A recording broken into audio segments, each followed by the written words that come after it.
Hi friends, मेरा नाम है फ़रहत सैयद और आप मेरा यूट्यूब चैनल देख रहे हैं फ़रहत वर्ल्ड। दोस्तों, इस्लामाबाद से एक ख़बर आई है कि एक वकील ने इस्लामाबाद हाई कोर्ट में पटिशन दाखिल की है कि कोरोना वैक्सीन को इस्तेमाल करने से रोका जाए, क्योंकि इस वैक्सीन के ज़रिए हमारे जिस्म में सूअर और बंदर का डीएनए डाला जाएगा।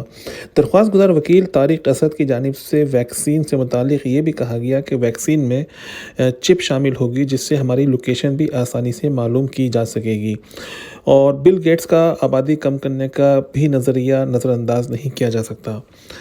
हाईकोर्ट के जज ने दरख्वास्त नाकाबिल समाअत करार देते हुए खारिज कर दी है। दोस्तों, ये पहला मौका नहीं है जब टेक्नोलॉजी या जदीद अद्वियात पर इस तरह के इल्ज़ामात लगाए गए हैं।